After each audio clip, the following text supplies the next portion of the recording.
जब जब राजस्थान की राजनीतिक गुटबाजी में उलझी है, जहां कांग्रेस कमजोर दिखाई देती है, अशोक गहलोत पर पहले जैसा नहीं रहा है, जो अपने अपने भविष्य की फील्डिंग करते दिखाई देते हैं। कांग्रेस ही नहीं बल्कि सत्ताधारी भाजपा भी अंदर खाने गंभीर गुटबाजी से जूझ रही है। इस पूरी बहस में सबसे ज्यादा चर्चा सचिन पायलट की चुप्पी को लेकर हुई। नमस्कार, मैं रामगोपाल जाट और आप देख रहे हैं सियासी भारत। राजस्थान की राजनीति एक बार फिर उसी मोड़ पर खड़ी दिखाई दे रही है, जहां सत्ता से ज्यादा महत्व गुटों का, मुद्दों से ज्यादा अहमियत व्यक्तिगत समीकरणों की और जनता से ज्यादा चिंता नेतृत्व की कुर्सियों की हो जाती है। सुप्रीम कोर्ट के एक अहम फैसले के बाद अरावली जैसे संवेदनशील और व्यापक जनहित के मुद्दे ने राजनीति की इस सच्चाई को और नंगा कर दिया है कि आज राजस्थान कांग्रेस ही नहीं बल्कि सत्ताधारी भाजपा भी अंदर खाने गंभीर गुटबाजी से जूझ रही है। फर्क सिर्फ इतना है कि कांग्रेस में ये गुटबाजी खुलकर सड़कों पर दिखाई देती है, जबकि भाजपा में ये संगठनात्मक अनुशासन की परत के नीचे दबाई जाती है, लेकिन पूरी तरह खत्म नहीं होती है।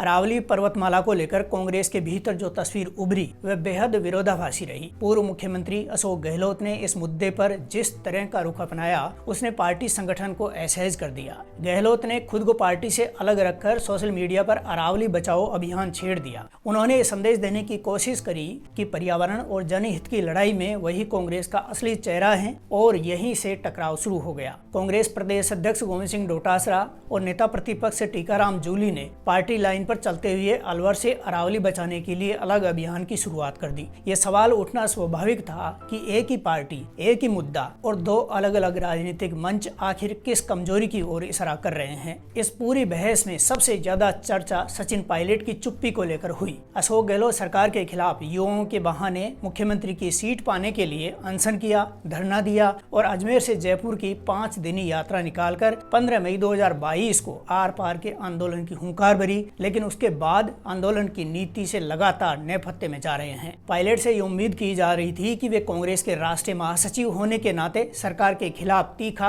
और आक्रामक रुख अपनाएंगे, लेकिन उन्होंने खुद को कुछ ट्वीट्स तक सीमित रख लिया। न कोई धरना, न कोई स्पष्ट राजनीतिक लाइन और न आंदोलन किया। यही वजह है कि राजस्थान में पायलट की निष्क्रियता पर सवाल उठ रहे हैं। बीते 2 साल में सचिन पायलट ने जैसे खुद को दिल्ली में समेट लिया है। विपक्ष में होने के बावजूद जनता के मुद्दों को लेकर जयपुर में उनकी निष्क्रियता सवालों के घेरे में आ रही है। अरावली क्षेत्र में आने वाले कांग्रेस नेताओं की खामोशी ने यह संकेत किया है कि पार्टी के भीतर न तो लीडरशिप को लेकर स्पष्टता है और न साझा रणनीति है। अशोक गहलोत ने शुरुआत में सरकार को घेरने की कोशिश की, लेकिन जैसे ही भाजपा ने गहलोत की पहली सरकार द्वारा तय की गई अरावली की परिभाषा का हवाला दिया तो वे बैकफुट पर आ गए। ये वही पल था जिसने कांग्रेस की राजनीतिक धार को कुंद कर दिया। गहलोत खुद को लगातार पार्टी का वफादार सिपाही और गांधी परिवार का विश्वास पात्र बताने की कोशिश करते रहते हैं, लेकिन कांग्रेस में उनकी स्थिति अब धुंधली पड़ती दिखाई दे रही है। गहलोत की इस स्थिति को समझने के लिए 25 सितंबर 2022 की घटना को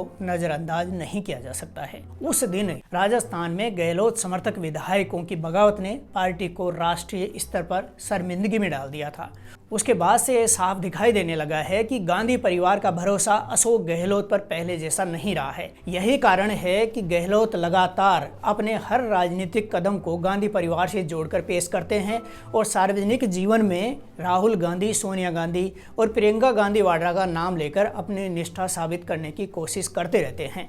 लेकिन राजनीति में भरोसा शब्दों से नहीं, परिस्थितियों और फैसलों से बनता है और यही वह जगह है जहां कांग्रेस कमजोर दिखाई देती है। दूसरी ओर सत्ताधारी भारतीय जनता पार्टी गुटबाजी से अछूती नहीं है। भले ही मुख्यमंत्री भजनलाल शर्मा केंद्रीय नेतृत्व की पसंद हो और उनके अनुसार ही काम कर रहे हो, लेकिन ये मान लेना कि भाजपा पूरी तरह से एकजुट है सच्चाई से मुंह मोड़ने जैसा होगा। पार्टी में पूर्व मुख्यमंत्री वसुंधरा राजे, केंद्रीय मंत्री गजेंद्र सिंह शेखावत और पूर्व कुछ प्रदेश अध्यक्षों, पूर्व नेता प्रतिपक्ष राजेंद्र राठौड़ जैसे कई नेता हैं जो अपने अपने भविष्य की फील्डिंग करते दिखाई देते हैं। सत्ता में हिस्सेदारी नहीं मिलने से अंदर खाने असंतोष लगातार उबल रहा है। सोशल मीडिया पर रील्स की बीमारी ने भाजपा के कई बड़े नेताओं को सियासी तौर पर काफी सीमित कर दिया है। कभी पेपर लीक और भ्रष्टाचार के आरोपों को लेकर मुखर रहने वाले डॉक्टर किरोड़ी लाल मीणा को जिस तरह से चुप करवाया गया है, वह भी भाजपा की आंतरिक राजनीति का एक बड़ा उदाहरण है। अब उनके हर बयान और हर कदम सरकार के साथ साथ खड़े दिखाई देते हैं। इससे ये संकेत मिल जाता है कि भाजपा में विरोध की गुंजाइश सीमित है, लेकिन असंतोष खत्म नहीं हुआ है। वसुंधरा राजे खेमा एक बार फिर से सक्रिय होता दिखाई दे रहा है और ये माना जा रहा है कि यदि केंद्रीय नेतृत्व से हरी झंडी मिली तो ये खेमा खुलकर ताकत दिखाने से पीछे भी नहीं हटेगा। राजस्थान की राजनीति में ये पहली बार नहीं है जब सत्ता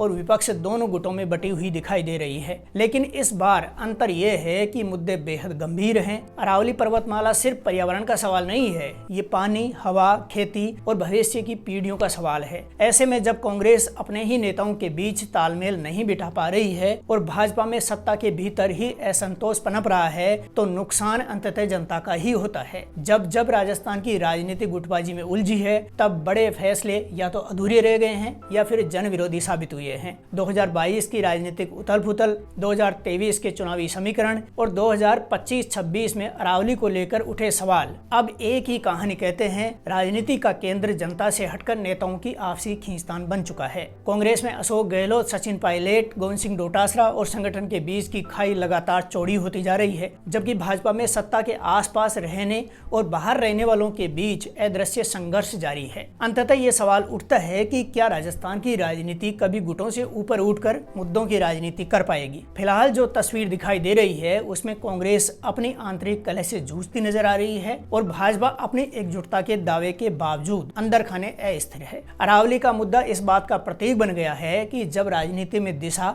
और नेतृत्व स्पष्ट न हो तो सबसे अहम सवाल भी महज सत्ता की शतरंज में मोहरा बनकर रह जाते हैं। यही राजस्थान की राजनीति की सबसे बड़ी विडंबना है।